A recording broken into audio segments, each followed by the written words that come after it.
O Mahabharata. De Krishna Dvaipayana Vyasa. Livro 12, Santi Parva. Rajadharmanusasana Parva. Capítulo 25. Vyasa cita Senajit sobre felicidade e tristeza. Aqueles que são muito estúpidos e aqueles que são mestres de suas almas desfrutam de felicidade aqui. Aqueles, no entanto, que ocupam um lugar intermediário sofrem tristeza. Vaisampayana disse, ouvindo as palavras do Rishi nascido na ilha e vendo Dhananjaya enfurecido, Yudhishthira, o filho de Kunti, saudou Vyasa e deu a seguinte resposta. Yudhishthira disse, esta soberania terrestre e os diversos prazeres pertencentes a esta fracassam em dar qualquer alegria ao meu coração. Por outro lado, esta dor pungente consequente da perda de meus parentes está corroendo seu âmago. Ouvindo as lamentações dessas mulheres que perderam seus maridos e filhos heróicos, eu fracasso em obter paz, ó sábio. Vaisampayana continuou, assim endereçado, o virtuoso Vyasa, aquela principal de todas as pessoas conhecedoras de yoga, possuidor de grande sabedoria e intimamente familiarizado com os Vedas, disse a Yudhishthira as palavras seguintes. Vyasa disse, nenhum homem pode adquirir qualquer coisa por seus próprios atos ou por sacrifícios e culto. Nenhum homem pode dar qualquer coisa para um outro homem. O homem adquire tudo por meio do tempo. O Ordenador Supremo fez do curso do tempo os meios de aquisição. Por mera inteligência ou estudo das escrituras, os homens, se o tempo for desfavorável, não podem adquirir qualquer posse mundana. Às vezes um tolo ignorante pode ter sucesso em ganhar riqueza. O tempo é o meio eficaz para a realização de todas as ações. Durante tempos de adversidade, nem ciência, nem encantamentos, nem drogas produzem quaisquer resultados. Em tempos, no entanto, de prosperidade, essas mesmas coisas, devidamente aplicadas, se tornam eficazes e dão sucesso. Pelo tempo os ventos sopram violentamente. Pelo tempo as nuvens se tornam carregadas de chuva. Pelo tempo os tanques ficam adornados com lotos de diferentes espécies. Pelo tempo as árvores na floresta ficam decoradas com flores. Pelo tempo as noites se tornam escuras ou iluminadas. Pelo tempo a lua se torna cheia. Se o tempo para isto não chegasse, as árvores não dariam flores e frutos. Se o tempo para isto não chegasse, as correntezas dos rios não se tornariam violentas. Aves e cobras e veados e elefantes e outros animais nunca ficam excitados quando o tempo para isto não chega. Se o tempo não viesse, as mulheres não conceberiam. É com o tempo que o inverno, e o verão, e a estação chuvosa vêm. Se o tempo para isto não viesse, ninguém nasceria ou morreria. Se o tempo não chegasse, a criança não adquiriria o poder de falar. Se o tempo não chegasse, não se chegaria à juventude. É com o tempo que a semente semeada estende seus brotos. Se o tempo não chegasse, o sol não apareceria acima do horizonte, nem, quando o tempo para isto não vem, ele vai para as colinas hasta. Se o tempo para isto não chegasse, a lua não aumentaria nem diminuiria, nem o oceano, com suas grandes ondas, se ergueria e baixaria. Em relação a isto é citada como exemplo a história antiga narrada, ó Yudhishthira, pelo rei Senajit em aflição. A irresistível passagem do tempo afeta todos os mortais. Todas as coisas terrestres, amadurecidas pelo tempo, sofrem destruição. Alguns, ó rei, matam alguns homens. Os assassinos, também, são mortos por outros. Esta é a linguagem do mundo. Realmente, no entanto, ninguém permanece e ninguém é morto. Alguns pensam que os homens matam seus semelhantes. Outros pensam que os homens não matam. A verdade é que o nascimento e a destruição de todas as criaturas estão ordenados para acontecer por sua própria natureza. Pela perda da riqueza ou pela morte da esposa ou filho ou pai, um homem lamenta, exclamando ai, que dor! Insistindo naquela tristeza sempre aumenta. Porque você, como uma pessoa tola, se entrega à dor. Porque você se aflige por aqueles que estão sujeitos à dor e que, por sua morte, escaparam de toda a dor. Veja, a dor é aumentada pela indulgência como o medo é por entregar-se a ele. Nem este corpo é meu. Nada nesta terra é meu. Ou, as coisas desta terra pertencem tanto aos outros quanto a mim. Os sábios, vendo isto, não se permitem ser iludidos. Há milhares de causas para a tristeza, e centenas de causas para a alegria. Estas todos os dias afetam os ignorantes somente, mas não aquele que é sábio. Estas, com o decorrer do tempo, se tornam objetos de afeição ou aversão, e aparecendo como felicidade ou dor giram como se em uma roda para afetar as criaturas vivas. Há somente tristeza neste mundo, mas não felicidade. É por isto que somente a tristeza é sentida. De fato, a tristeza surge daquela aflição chamada desejo, e a felicidade surge da aflição chamada tristeza. A tristeza vem depois da felicidade, e a felicidade depois da tristeza. Ninguém sempre sofre de tristeza ou sempre desfruta de felicidade. Felicidade sempre termina em tristeza, e às vezes procede da própria tristeza. Aquele, portanto, que deseja a felicidade eterna deve abandonar ambas. Já que a tristeza deve surgir depois do término da felicidade, e a felicidade depois do término da tristeza, uma pessoa deve, por isso, rejeitar, como um membro mordido por cobra de seu corpo, aquilo por causa do qual ela sente tristeza ou aquele ressentimento que é nutrido pela tristeza ou aquilo que é a raiz da ansiedade. Seja felicidade ou tristeza, agradável ou desagradável, o que quer que venha deve ser tolerado com um coração impassível. Ó amável, se tu te abstiveres, mesmo em pequena medida, de fazer o que é agradável para tuas esposas e filhos, tu então o saberás quem é de quem, porque assim e para quê. Aqueles que são muito estúpidos e aqueles que são mestres de suas almas desfrutam de felicidade aqui. Aqueles, no entanto, que ocupam um lugar intermediário sofrem tristeza. Isto, ó Yudhishthira, é o que Senajit de grande sabedoria disse, aquela pessoa que era familiarizada com o que é bom ou mal neste mundo, com os deveres, e com felicidade e tristeza. Aquele que se aflige pelas aflições de outras pessoas nunca pode ser feliz. Não há fim da tristeza, e a tristeza nasce da própria felicidade. Felicidade e tristeza, prosperidade e adversidade, lucro e perda, morte e vida, em sua sucessão, visitam todas as criaturas. Por esta razão o homem sábio de alma tranquila não deve nem se rejubilar com alegria nem se deprimir com tristeza. É dito que se envolver em batalha é o sacrifício para um rei, um cumprimento apropriado da ciência de castigo é seu yoga. E a doação de riqueza em sacrifícios na forma de dakshina é sua renúncia. Todas estas devem ser consideradas como ações que o santificam. Por governar o reino com inteligência e política, abandonando o orgulho, realizando sacrifícios, e olhando para tudo e todas as pessoas com bondade e imparcialidade, o rei de grande alma, depois da morte, se diverte na região dos deuses. Por vencer batalhas, proteger seu reino, beber o suco soma, ajudar seus súditos, manejar judiciosamente a vara de castigo, e abandonando seu corpo finalmente em luta, o rei desfruta de felicidade no céu. Tendo estudado devidamente todos os Vedas e as outras escrituras, tendo protegido o reino apropriadamente, e tendo feito todas as 4 classes, se dedicarem às suas respectivas funções, o rei se torna santificado e ao final se diverte no céu. É o melhor dos reis aquele cuja conduta, mesmo depois de sua morte, é elogiada pelos habitantes da cidade e país e por seus conselheiros e amigos. Capítulo 26. Yudhishthira fala para Arjuna a respeito de riqueza. Vaisampayana disse, em relação a isso, Yudhishthira de grande alma disse a Arjuna estas palavras repletas de razão. Tu achas, ó Partha, que não há nada superior à riqueza, e que o homem pobre não pode ter nem o céu, nem a felicidade, nem a aquisição de seus desejos. Isto, no entanto, não é verdade. São vistas muitas pessoas que foram coroadas com sucesso pelo sacrifício na forma de estudo védico. São vistos muitos sábios que por dedicação a penitências alcançaram regiões eternas de felicidade. Aqueles, ó Dhananjaya, que sempre observam as práticas dos rishis por se dedicarem a brahmacharya e que se tornam familiarizados com todos os deveres, são considerados pelos deuses como brahmanas.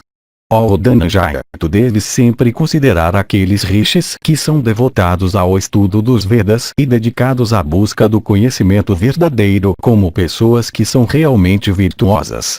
Ó filho de Pandu, todas as nossas ações dependem daqueles que são devotados à aquisição de conhecimento verdadeiro. Verdadeiro conhecimento é conhecimento de Brahma. Nossa conduta deve ser moldada de acordo com a opinião das pessoas possuidoras deste conhecimento. Nós sabemos que esta é a opinião dos Vaikanasas, ó o poderoso.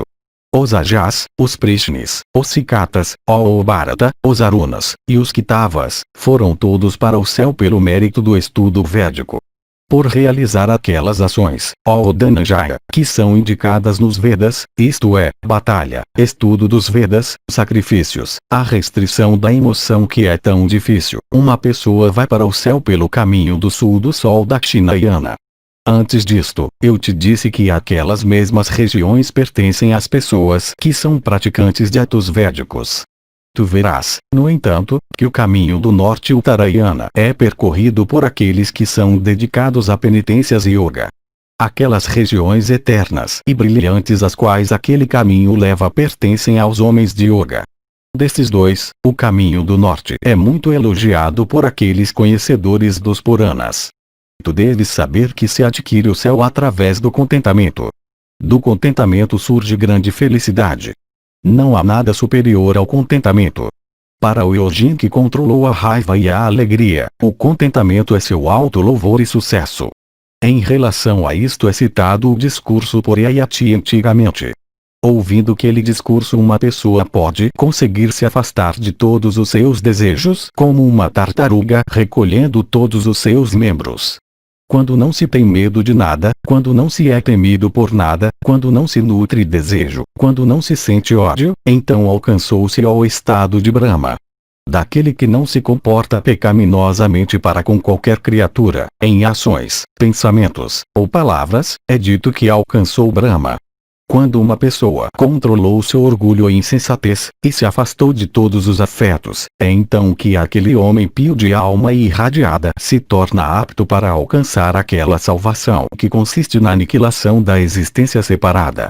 Ouça-me agora com atenção concentrada, ó filho de Prita, enquanto eu te falo. Alguns desejam virtude, alguns, boa conduta, e alguns, riquezas. Uma pessoa pode desejar riqueza como meio de aquisição de virtude.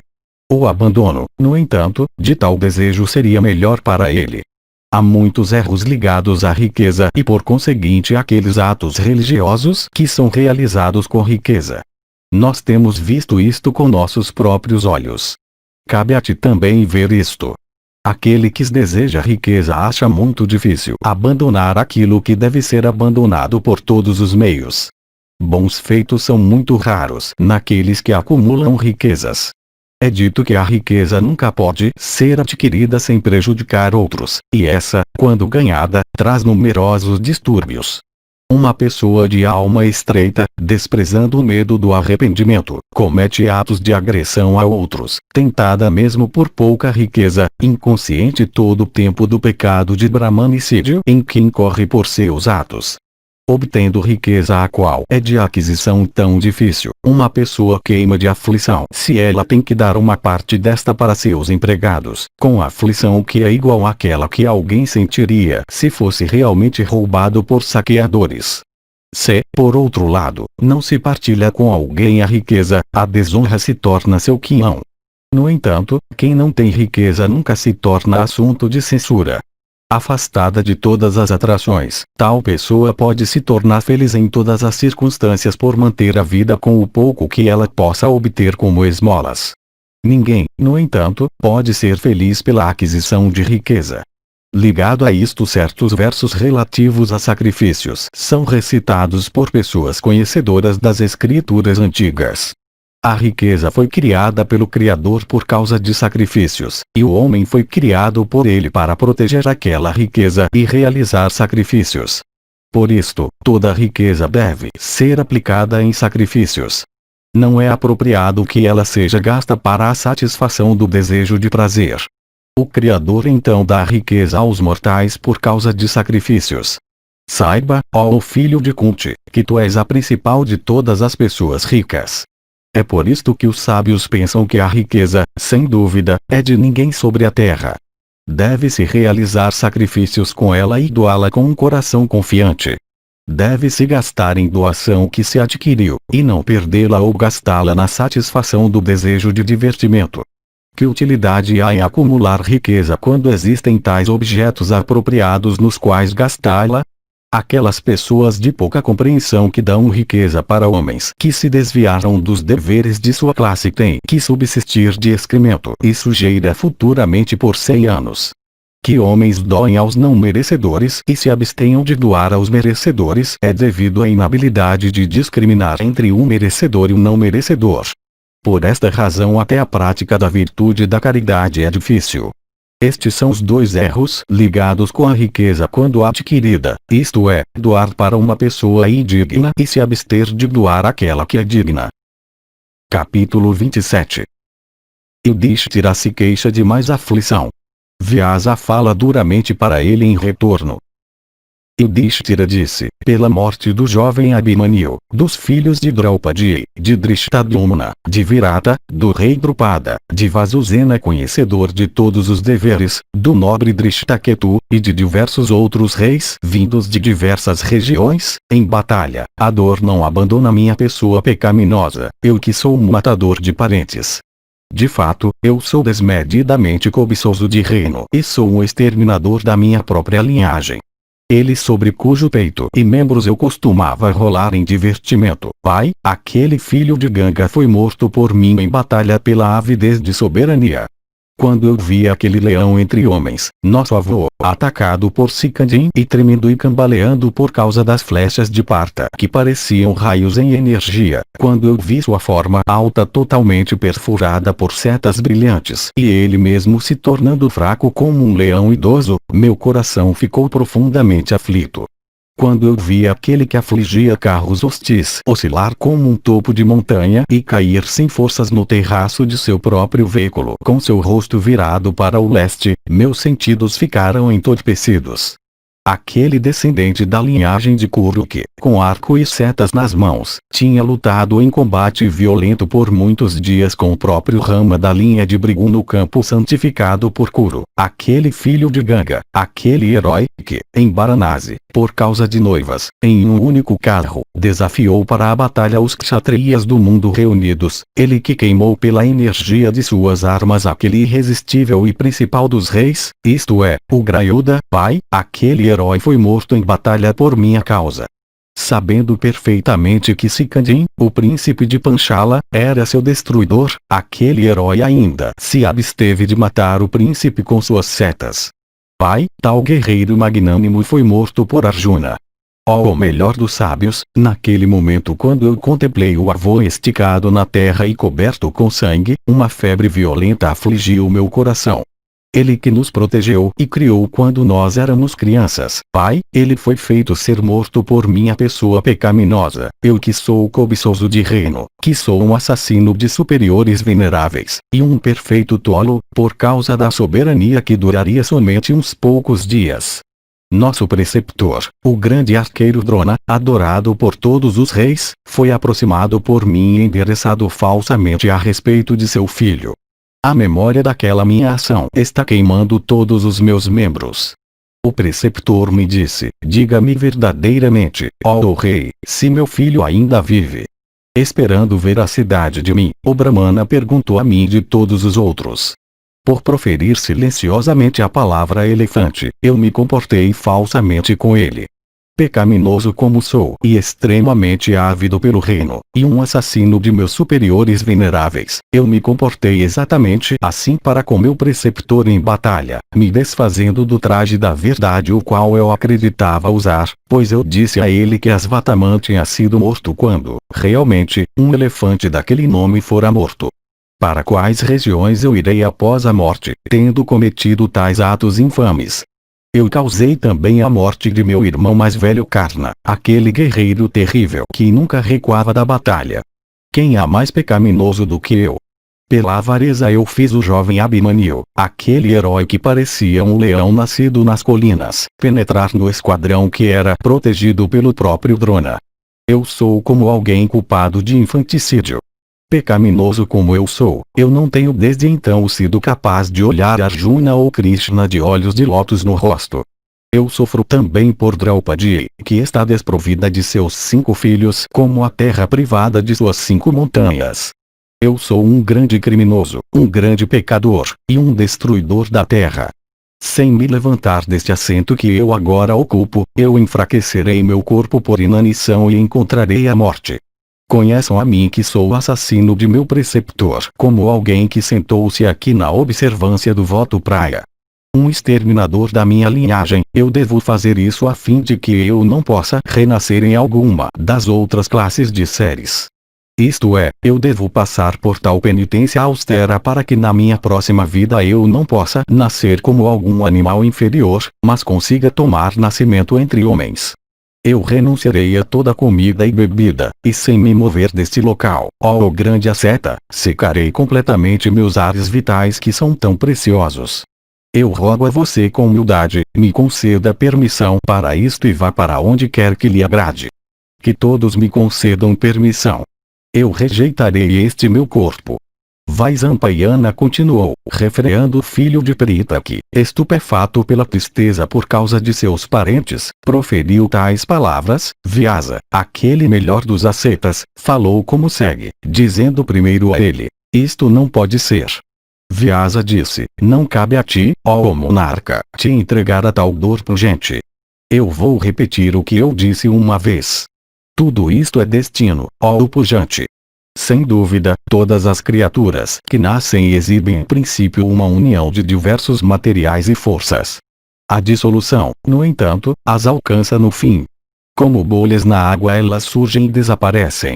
Todas as coisas reunidas sem dúvida se desagregarão e todas as coisas que sobem devem cair. União termina em dissolução e vida termina em morte. A ociosidade, embora temporariamente agradável, termina em miséria, e trabalho com habilidade, embora temporariamente doloroso, termina em felicidade. Riqueza, prosperidade, modéstia, contentamento, e fama residem em trabalho e habilidade mas não em ociosidade. Amigos não podem conceder felicidade, nem inimigos podem infligir tristeza. Similarmente sabedoria não traz riqueza nem a riqueza traz felicidade. Ó filho de Kunti, tu foste criado pelo Criador para te engajar em trabalho. O sucesso surge do trabalho. Tu não és apto, ó rei, para evitar o trabalho. Capítulo 28. Janaka questiona Asma. Dor, vida, companheiros como viajantes em uma hospedaria.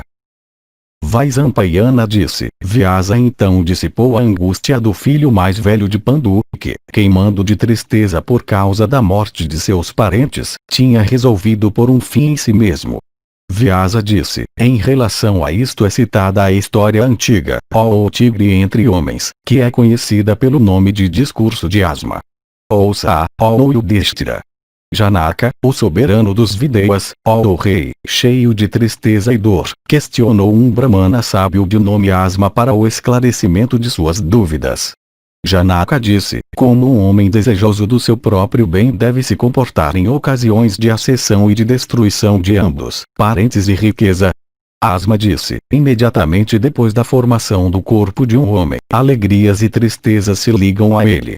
Embora haja a possibilidade de um ou outro alcançar a pessoa, qualquer um dos dois que realmente a alcance rouba rapidamente sua razão como o vento afastando nuvens reunidas. Em tempos de prosperidade alguém pensa desta maneira: eu sou nobre de nascimento. Eu posso fazer tudo o que eu quiser. Eu não sou um homem inferior. Sua mente fica saturada com tal vaidade tripla. Viciado em todos os prazeres mundanos, ele começa a desperdiçar a riqueza acumulada por seus antepassados. Empobrecido com o passar do tempo, ele considera a apropriação do que pertence a outros como até louvável. Como um caçador perfurando um veado com suas setas, o rei então pune aquele indivíduo pecaminoso, aquele ladrão das posses de outras pessoas, aquele transgressor de leis e regras. Sem alcançar os 100 anos, o período usual de vida humana, tais homens mal vivem além de 20 ou 30 anos. Observando cuidadosamente o comportamento de todas as criaturas, o rei deve, pelo exercício de sua inteligência, aplicar remédios para aliviar as grandes tristezas de seus súditos. As causas de toda a tristeza mental são duas, isto é, a ilusão da mente e a acessão de infortúnio. Nenhuma terceira causa existe. Todas estas diversas espécies de angústias, como também aquelas surgidas da atração pelos prazeres mundanos, que se apossam do homem, são tais, isto é, surgem de tais causas. Velhice e morte, como um par de lobos, devoram todas as criaturas, fortes ou fracas, baixas ou altas. Nenhum homem pode escapar da velhice e da morte, nem mesmo o subjugador da terra inteira cercada pelo mar. Seja felicidade ou tristeza o que venha sobre as criaturas, esta deve ser desfrutada ou suportada sem exaltação ou depressão. Não há método de escapar delas. Os males da vida, ó rei, alcançam as pessoas na juventude ou na meia-idade ou na velhice. Eles nunca podem ser evitados, enquanto aquelas fontes de felicidade que são cobiçadas nunca vêm. O homem cobiça a liberdade de decadência e imortalidade, mas, em vez de obter o que ele deseja, decadência e morte se tornam sua porção sobre a terra. A ausência do que é agradável, a presença do que é desagradável, bem e mal, felicidade e dor, seguem o destino.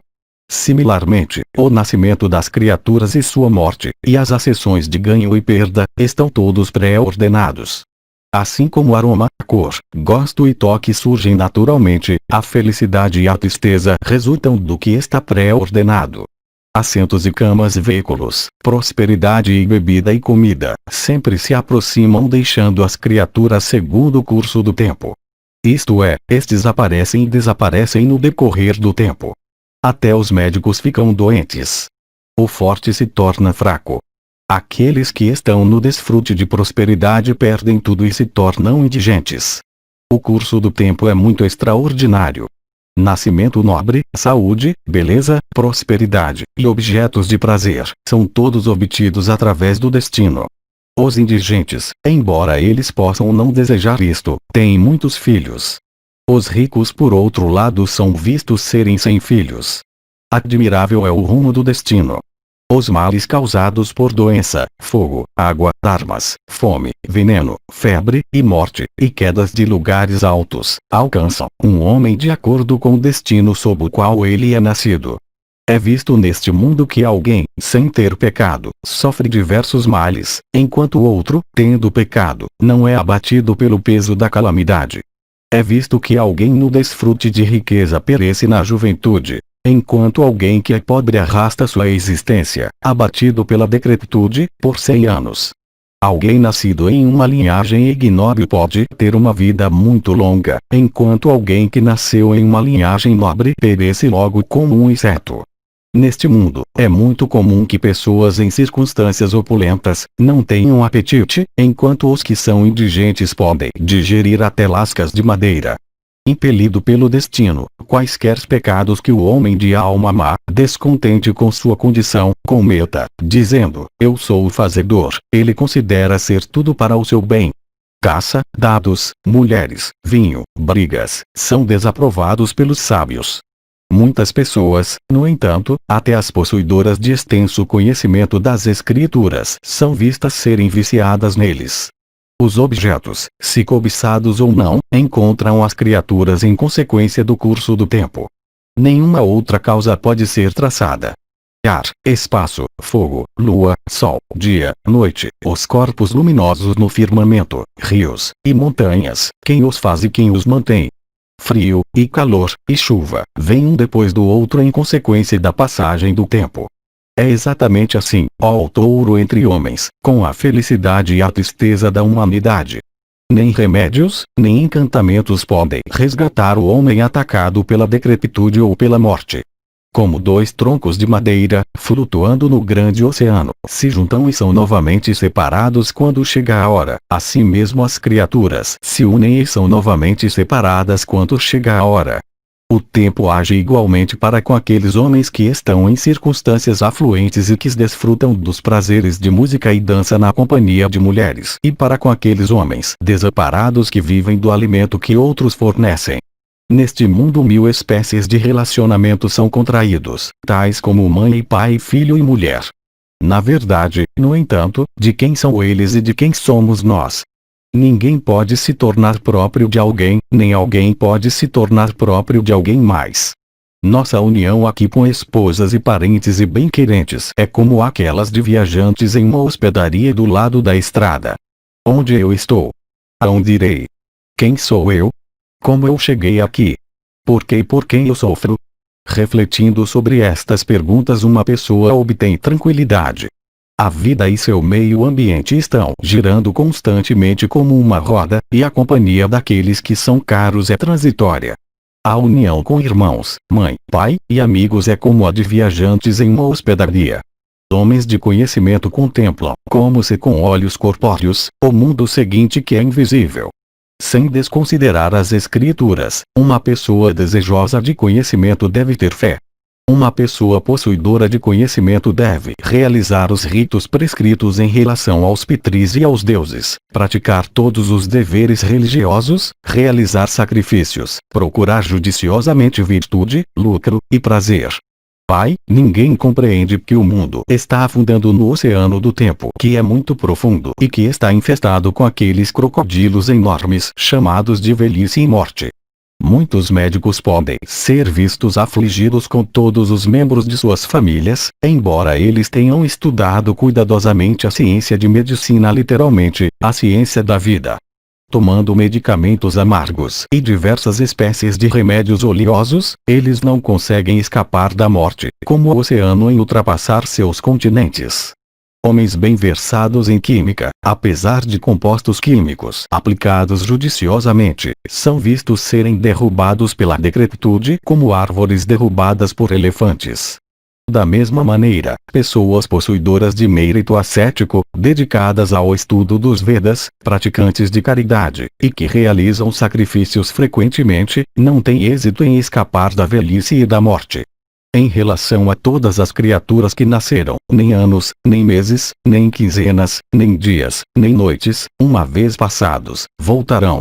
O homem, cuja existência é tão transitória, é forçado, pela passagem do tempo, ele deseja ou não, a percorrer este caminho inevitável e amplo, o caminho da vida, que tem que ser trilhado por todas as criaturas. Se o corpo surge da criatura ou a criatura surge do corpo, a união, no entanto, com esposas e outros amigos é como aquela de viajantes em uma estalagem. Não se pode obter uma companhia durável com alguém. Não se pode obter tal companhia com o próprio corpo. Como então esta pode ser tida com alguém mais? Onde, ó rei, está teu pai hoje e onde está teu avô? Tu não os vê hoje e eles não te veem, ó impecável. Nenhuma pessoa pode ver o céu ou o inferno. As escrituras, no entanto, são os olhos dos virtuosos. Ó rei, modele tua conduta de acordo com as escrituras. De coração puro, deve-se praticar primeiro o voto de Brahmacharya e então gerar filhos e então realizar sacrifícios, para pagar a dívida que se tem com os pitris, os deuses, e os homens. Realizando sacrifícios e empenhado em procriar filhos, depois de ter primeiro cumprido o voto de Brahmacharya, alguém que tenha sabedoria como seus olhos, abandonando toda a ansiedade de coração, deve cortejar o céu, este mundo, e sua própria alma.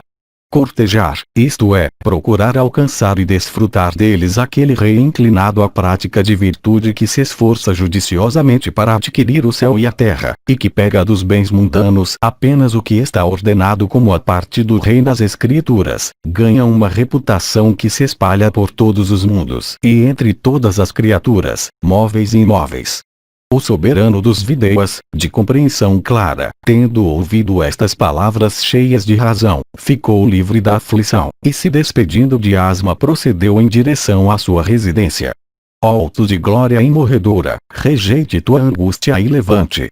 Tu és igual ao próprio Sakra. Permita que tua alma seja alegrada. A terra foi ganha por ti no exercício dos deveres kshatriya. Desfrute dela, ó filho de Kunti, e não desconsidere minhas palavras.